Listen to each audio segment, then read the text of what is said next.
Welcome back. Today I'm going to be making a red raspberry cobbler. First thing I need to do is preheat my oven to 375 degrees. While that is preheating, I'm going to go ahead and prepare my topping. I'm going to add 1.5 cups of white all-purpose flour to my stand mixer. If you don't have a stand mixer, you can certainly use a hand mixer. I'm going to add 1/2 cup of white sugar.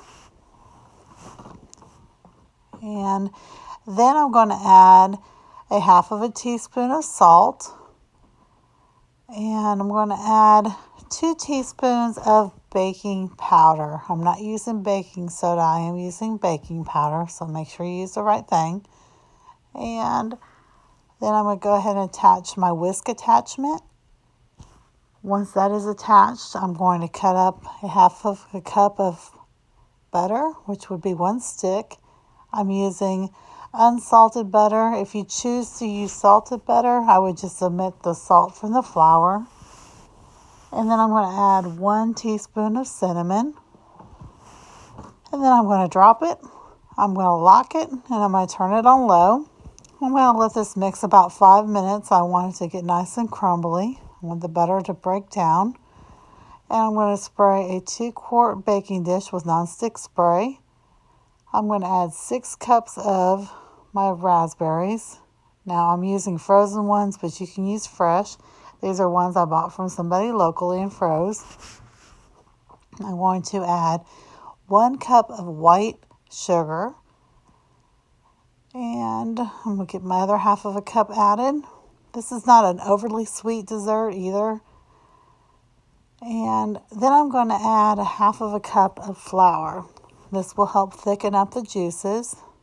And once I have the flour added, I'm just going to give it a nice quick stir. I want to make sure all the fruit is evenly coated. And then I'm going to finish up my topping.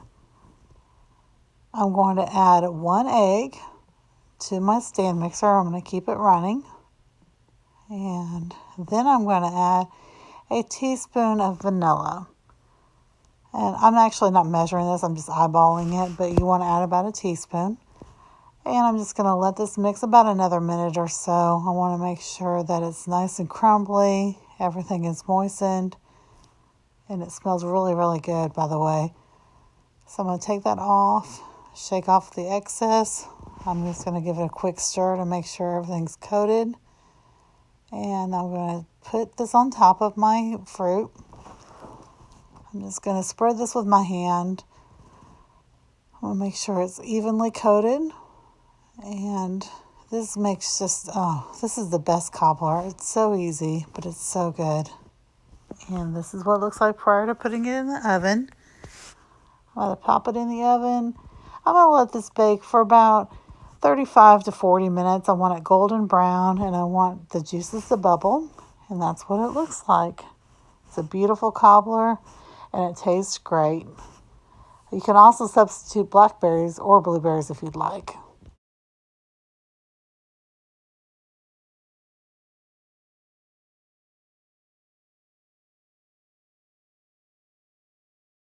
I hope you enjoyed this video. If you did, please be sure to give it a thumbs up. If you'd like to see more from me in the future, be sure to hit that subscribe button down below.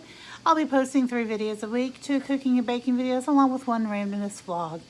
I love pies, cobblers, crisp. Anything with fruit is really among my favorite desserts. This one is super easy. It's super delicious. I've made it with cherries. I've made it with raspberries, of course, blackberries. I've made it with blueberries. I've even made it with apple. It's just a really versatile recipe. It's simple, it's delicious, and you can't go wrong. Now, I do know people who will not eat cooked fruit. My husband is one of them.